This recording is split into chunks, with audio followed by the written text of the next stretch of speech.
Comment augmenter ta rémunération ou celle de tes salariés sans payer plus de charges de manière totalement légale? C'est totalement possible. Généralement, quand on est chef d'entreprise et qu'on veut se rémunérer plus, on doit forcément payer plus de charges, jusqu'à 75% du net pour l'URSSAF et la retraite. Sauf qu'il y a un moyen très simple d'augmenter sa rémunération dont personne ne parle, les compléments de rémunération.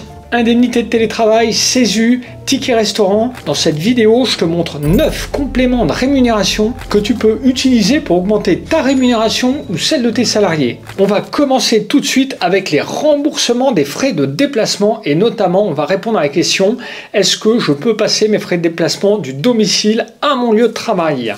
On parlera ensuite des indemnités de télétravail dont plus personne ne parle mais qui sont encore tout à fait possibles et ça peut représenter une somme intéressante pour tes salariés ou pour toi en fin d'année. On parlera des indemnités de grands déplacements très peu connues mais ça peut représenter jusqu'à 112,90 € par jour et c'est totalement exonéré de charges sociales et d'impôts sur le revenu.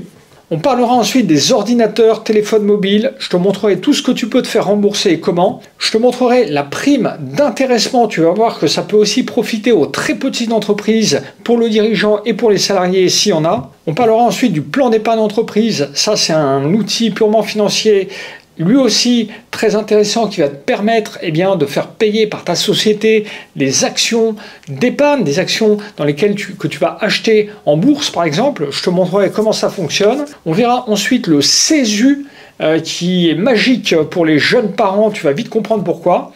On reviendra sur les tickets restaurants et je te montrerai le montant maximum que tu peux passer. Et puis, on parlera des chèques vacances que tu vas pouvoir utiliser partout en Europe. Donc, je te rappelle, si tu n'as pas d'expert comptable pour faire ta compta ou pour faire tes bulletins de paye, arrête de chercher, va sur legalplace.fr et demande à entrer en relation avec le service ComptaPlace, service d'expertise comptable de LegalPlace. Tu verras, il y a un petit bouton.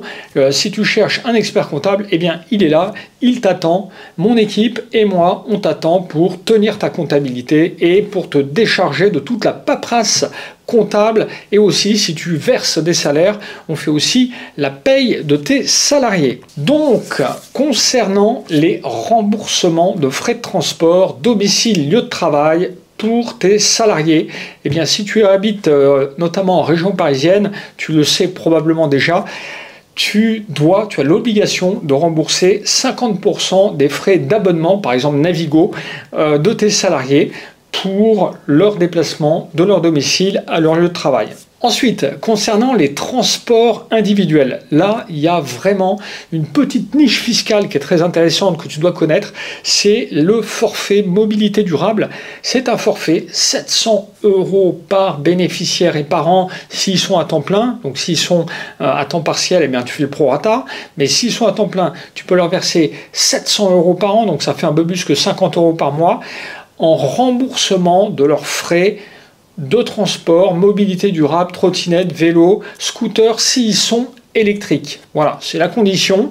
Alors, tu ne peux pas leur rembourser sur la base des frais réels, mais tu peux leur rembourser sur la base d'une attestation qu'ils vont te remettre et sur laquelle ils attestent qu'ils utilisent bien tous les jours pour se rendre de leur domicile à leur lieu de travail un véhicule électrique. Ensuite, concernant les frais de carburant, domicile, lieu de travail, si ton salarié il utilise sa voiture personnelle, tu ne peux pas lui rembourser, tu peux seulement lui verser des indemnités kilométriques s'il habite à un endroit où il n'y a pas de transport en commun, s'il ne peut pas prendre les transports en commun et qu'il est obligé de prendre son véhicule personnel pour se rendre sur son lieu de travail. C'est le seul cas où tu peux en effet lui verser des indemnités kilométriques pour ce type de déplacement.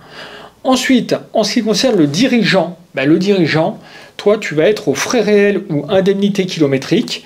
Ça va être les frais réels si jamais la carte grise est au nom de ta société. Et ça va être les indemnités kilométriques si jamais la carte grise elle est à ton nom.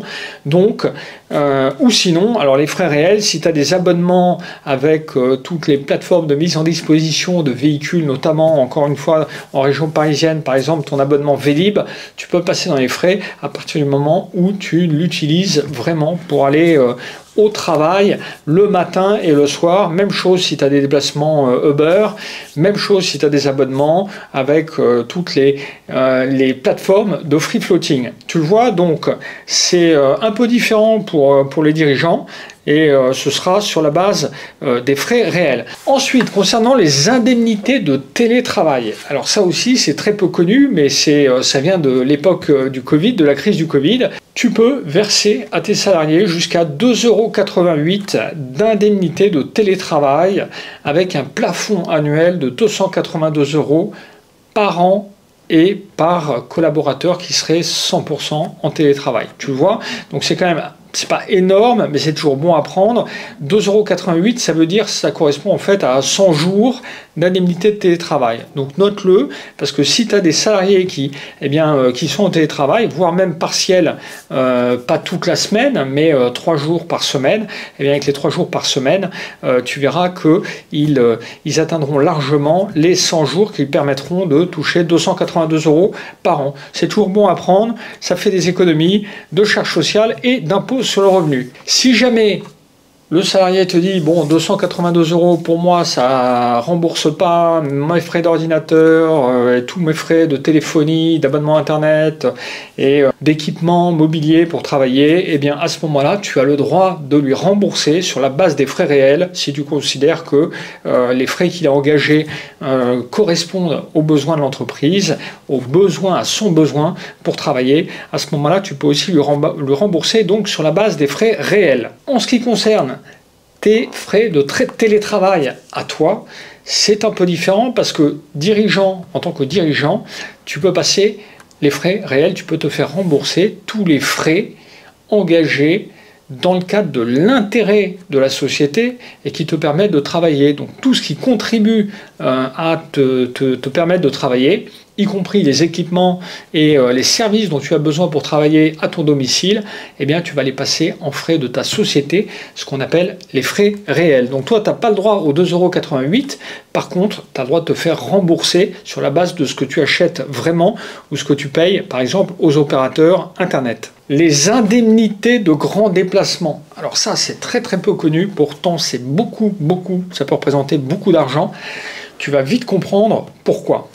Donc, pour verser à un salarié des indemnités de grands déplacements, il faut que la distance de chez lui à son lieu de travail soit supérieure à 50 km, ou qu'en tous les cas, la durée du trajet lui impose ou l'incite très fortement à résider sur le lieu de travail. Donc ça va être notamment le cas des consultants qui partent en mission. Si par exemple ton entreprise est à Paris, que tu as un consultant, tu l'envoies à Marseille, eh bien il y a deux possibilités. Soit tu vas lui demander de te faire des notes de frais par rapport à toutes ses dépenses, soit tu vas lui verser une indemnité forfaitaire qui est censée couvrir l'ensemble de ses frais.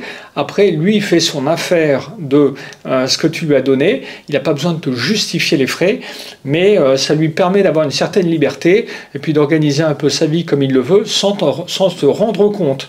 Donc l'indemnité de grand déplacement, elle peut se mettre en place, encore une fois, si la durée de transport ne lui permet pas de rentrer chez lui tous les soirs. 113 € qui se compose d'une partie alimentation. Donc il y a 20,20 € par repas et par jour. Donc 2 jours, ça fait 40,40 €. Auxquels viennent s'ajouter 72,50 € pour le logement et le petit déjeuner. Ça, c'est le barème 2024. Alors, ça évolue tous les ans, ça augmente tous les ans en fonction de l'inflation. Mais tu vois, ça fait 113 € par jour. Donc, pour 10 jours, de séjour en mission, eh bien, tu vas pouvoir lui verser à ton salarié 1130 € et 20 jours, ce sera le double et 30 jours, ce sera le triple, etc. Donc là, on a des sommes qui sont assez conséquentes. C'est intéressant parce que, encore une fois, si ton salarié il décide d'aller loger chez son frère, son cousin qui habite là-bas, eh bien, il fait ce qu'il veut. S'il veut aller dans un Airbnb ou s'il veut prendre un hôtel de première catégorie, eh bien, tant mieux s'il se fait un peu de marge là-dessus, puisque toi, ça ne te coûte pas plus de charges sociales et que, quelque part, c'est un complément de rémunération. Tu comprends bien que tout le monde y gagne là-dedans. Et si lui, il est prêt à faire l'effort en termes de confort en se logeant à moindre coût, tant mieux pour lui et tant mieux pour les finances de ton entreprise parce que ça coûtera moins cher aussi à ton entreprise. En tant que dirigeant, dirigeant, tu n'as pas le droit parce que dirigeant, à nouveau, c'est les frais réels. Donc tu peux passer en frais, tu peux te faire rembourser très précisément tes frais réels. Donc c'est beaucoup plus intéressant. Il suffit, lorsque tu vas à l'hôtel, lorsque tu vas au restaurant, de demander une note et de la passer en comptabilité, idéalement de la payer avec la carte de crédit de la société. C'est encore mieux pour le comptable. Tout ce qui est téléphone, PC, Internet, imprimante, consommable, les salariés, tu peux...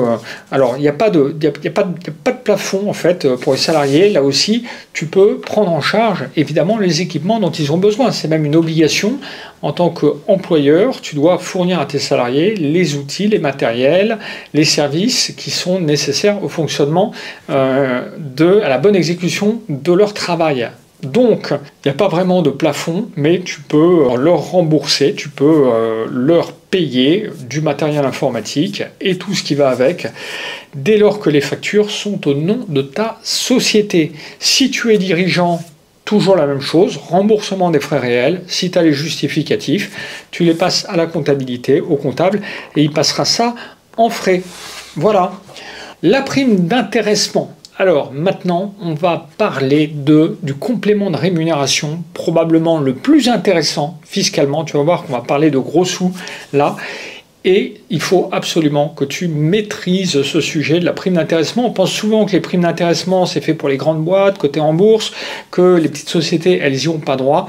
Eh bien, faux. Les petites sociétés qui ont un bon expert comptable, elles mettent toutes en place des contrats d'intéressement, puisque tu peux le mettre en place, on va le voir, à partir de 1 salarié. Voilà. Et qu'en plus de ça, c'est ça qui est très très très intéressant, c'est que même le dirigeant peut y avoir droit. Tu vois ? Ça, c'est vraiment, vraiment très intéressant. Donc, regarde bien ces chiffres. De combien parle-t-on? On parle de primes d'intéressement qui peuvent représenter 20% du salaire brut annuel, avec un plafond de 34 776 € par salarié. Les 34 776 € par salarié, c'est le montant de la prime d'intéressement. Donc, c'est énorme.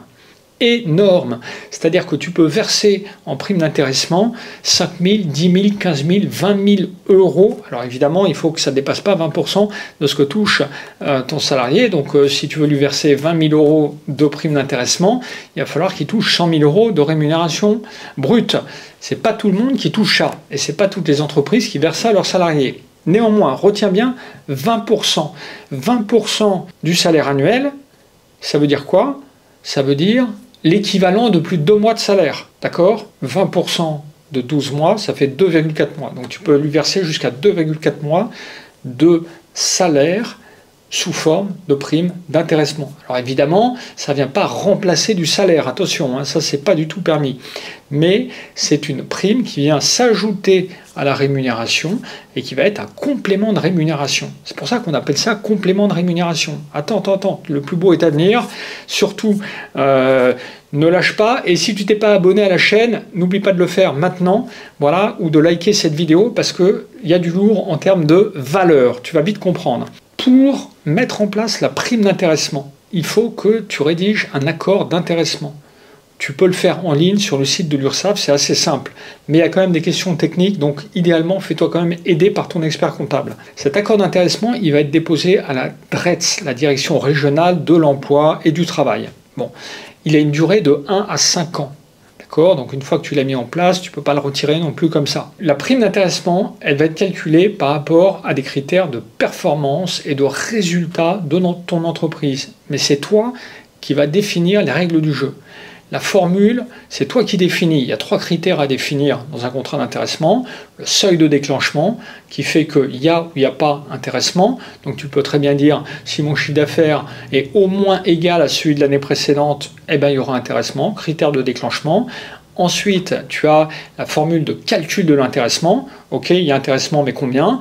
Eh ben, tu dis 15% des salaires bruts ou 10% de l'excédent brut d'exploitation ou 10% des salaires. Enfin, tu choisis ce que tu veux pour le montant de l'enveloppe d'intéressement.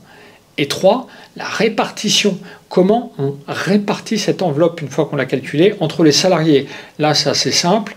soit c'est réparti en proportion du salaire de chacun, soit c'est égalitaire, soit c'est un mix des deux. Donc c'est assez simple, assez logique.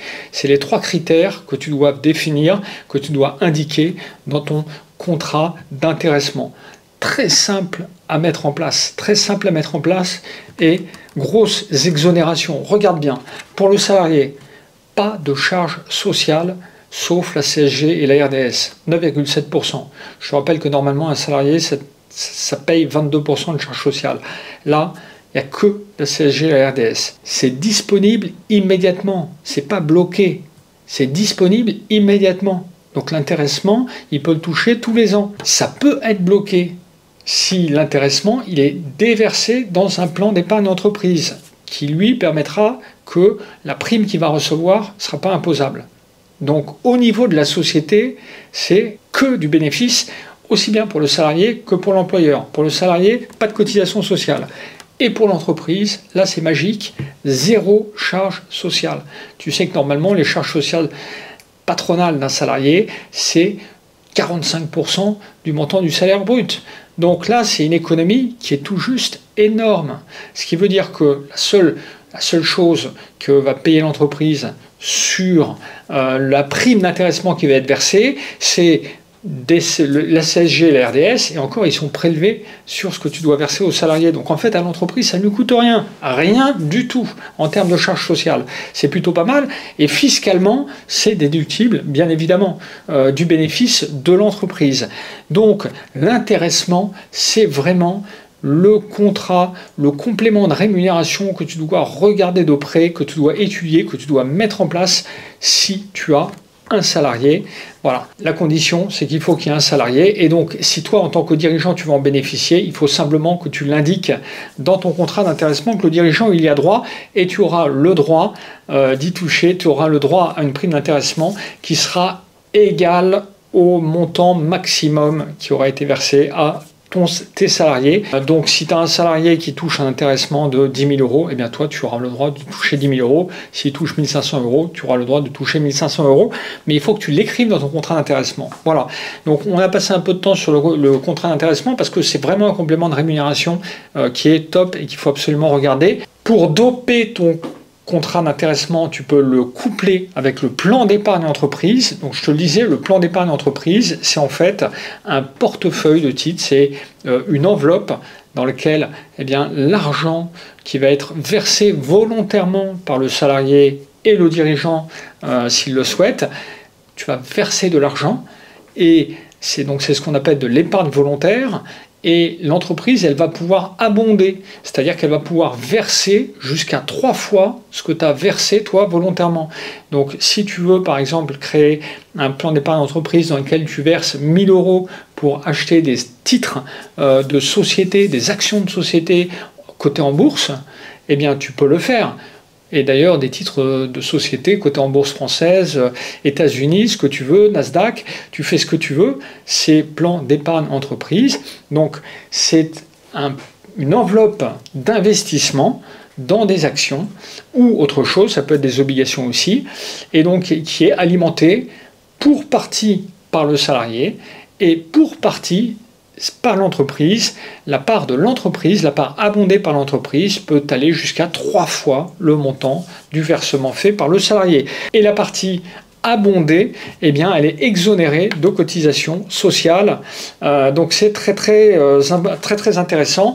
Et pour le mettre en place, il faut que tu te rapproches d'un organisme d'assurance ou d'une banque, de ta banque. Voilà. Là, le dirigeant y a droit aussi, comme le salarié, mais pour le mettre en place, il faut que tu aies au moins un salarié. Les conditions, avoir au moins un salarié, ce que je viens de te dire, et tu peux inclure des conditions d'ancienneté, par exemple que le salarié ait au moins 3 mois pour pouvoir en bénéficier, et ça peut être mis en place pour les dirigeants dès lors qu'il y a moins de 250 salariés. Tu vois, donc ça concerne aussi les très petites entreprises. Les règles de fonctionnement, eh bien, fixation libre du champ d'application, la durée, le minimum de versement, l'abondement, le placement, ça c'est toi qui définis ça, tu définiras ça avec ton banquier. Maximum, il y a un plafond, 25% du salaire brut annuel du salarié. L'abondement, je te le disais, 3 fois ce qu'a versé ton salarié, alors quand même dans une limite de 3 709 €. Mais ça veut dire que quelque part, c'est une prime de 3 709 € que tu vas verser et qui sera exonérée de charges sociales et d'impôts sur le revenu. Montant bloqué 5 ans pour être totalement exonéré d'impôts, de charges sociales et d'impôts sur le revenu. Mais il y a de nombreux cas de déblocage anticipé, donc mariage, naissance d'enfants, déménagement, etc., etc. Et l'abondement, il est exonéré, je te le disais, d'impôts et de charges sociales, mais pas de CSG, CRDS, c'est vrai, il faut le préciser. On continue avec, j'allais dire, un complément de rémunération qui lui aussi devrait être systématiquement mis en place par tous les entrepreneurs qui sont bien conseillés, c'est le CESU. Le CESU, j'en parle dans pas mal de vidéos sur cette chaîne sur les rémunérations et l'optimisation fiscale. Chaque emploi-service universel, alors c'est pas tout à fait le même que celui que tu peux mettre en place en tant qu'employeur dans les services à domicile. Peut-être que tu as un service de ménage à domicile et tu as mis en place un CESU et que tu bénéficies d'une réduction d'impôt, voire un crédit d'impôt à ce titre-là. C'est un peu la même idée, mais c'est le CESU entreprise. Donc là, c'est ton entreprise qui va prendre à sa charge des frais de service à domicile des salariés et du dirigeant. Donc ça concerne les bénéficiaires, ce sont les salariés ou le dirigeant. Pour des services à domicile, donc là-dedans, je crois qu'il y a 12 catégories: garde d'enfants, ménage, petits travaux, réparation, dépannage, enfin il y en a beaucoup. Pour les dépenses de garde d'enfants hors du domicile, ça fonctionne aussi. Par exemple, les frais de crèche ou de garderie. Le montant maximum par an et par bénéficiaire, 2 421 €. Donc là, 2 421 €, 100% exonéré de charges sociales et d'impôts sur le revenu. C'est quand même pas une paille. Tu peux le verser en une fois à la fin de l'année. Après avoir reçu les justificatifs. Alors, en tant qu'employeur, tu n'es pas forcément obligé de contrôler les justificatifs de tes salariés, mais il faut que ton salarié ou toi, en tant que dirigeant, en cas de contrôle fiscal, tu sois en capacité de démontrer que tu as eu au moins 2 421 € de dépenses de services à domicile. Si jamais tu n'as eu que 1 000 €, eh bien ton entreprise peut prendre en charge les 1 000 €. Voilà, elle ne peut pas te verser 2 421 € sans regarder. C'est pas comme les titres restaurants ou comme les frais de repas, non. Là, au contraire, il faut que toi, de ton côté, tu es vraiment engagé ces dépenses pour pouvoir demander à ton entreprise de les prendre en charge. Donc la loi ne t'impose pas de demander à tes salariés de te fournir les justificatifs, mais par contre, voilà, en cas de contrôle fiscal, c'est quand même mieux de les avoir. On continue avec les titres restaurants. Les titres restaurants, bon, ben ça, il y a plein de marques. Alors, chèque restaurant, ticket restaurant, on appelle ça comme on veut. C'est connu par tous les salariés des grandes entreprises et puis qui vivent dans les grandes agglomérations. Donc, tous les salariés peuvent en bénéficier. Ça peut prendre la forme de tickets ou de cartes. Maintenant, c'est plutôt des cartes. Et la contribution maximum de l'employeur, c'est 6,50 € par ticket maximum. 6,50 € rapporté au nombre de jours, 19, 20, 21 jours par mois. Donc ça peut représenter à peu près 120 € de complément de rémunération. Voilà, si tes salariés n'en bénéficient pas encore, eh bien peut-être au lieu de les augmenter, ou en plus de l'augmentation que tu vas peut-être faire, l'augmentation annuelle, eh bien tu peux leur proposer de mettre en place les tickets restaurants. Ça te coûtera toujours moins cher de leur donner des tickets restaurants que de leur verser une rémunération qu'ils vont utiliser eux pour se nourrir. Donc c'est plutôt assez intelligent. Note également que ça doit représenter entre 50 et 60% de la valeur du titre restaurant, c'est-à-dire que l'entreprise peut prendre à sa charge 50 à 60%. Bah, tu vois que si tu prends des tickets restaurants d'une valeur de 10 €, une valeur faciale de 10 €, et que tu prends 60% à la charge de l'entreprise, eh bien le salarié, lui, il paiera 4 € par ticket, et toi, l'entreprise lui remboursera paiera 6 euros. Voilà, tout simplement. Donc c'est plutôt très simple. Ça, tu peux le mettre en place. Alors, il y a deux choses. C'est que, un, il faut acheter titre restaurant. Donc, pour ça, il faut ouvrir un compte auprès des grands acteurs. Tu tapes sur Internet ticket restaurant. Tu vas aller voir tout ça apparaître.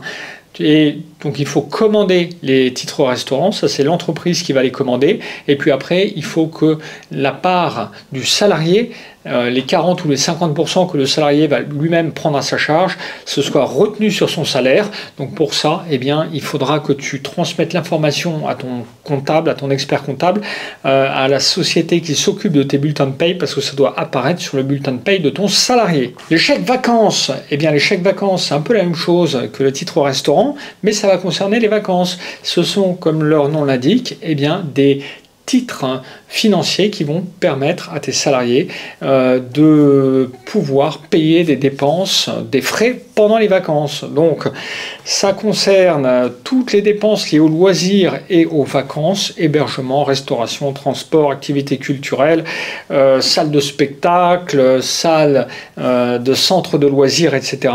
Il y a vraiment beaucoup d'enseignes. Tu vois, il y a 17 000 partenaires en France et à l'étranger. Ça fonctionne comme des tickets restaurants. Il y a 50 à 80% qui est financé par l'employeur et c'est plafonné à 530 euros par an et par bénéficiaire. Là aussi, si tu as des gens qui sont intéressés par ça, si tu as des salariés, il faut absolument que tu le mettes en place. Voilà, donc on fait une récap pour te montrer tout ce que tu peux mettre en place et l'enjeu financier que ça représente. Ces compléments de rémunération dont je te parlais au début en te disant c'est vraiment important et ça permet de verser des compléments de rémunération sans payer de charges sociales.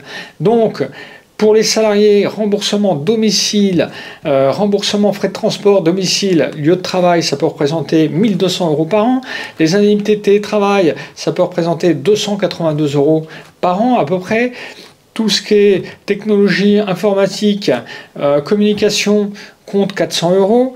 Indemnité grand déplacement, bon ça c'est très variable, donc je n'ai pas quantifié. L'intéressement, une prime d'intéressement de 2000 euros, je crois qu'en France la moyenne des primes d'intéressement c'est 1800 euros, donc tu peux miser sur un 1800-2000 euros.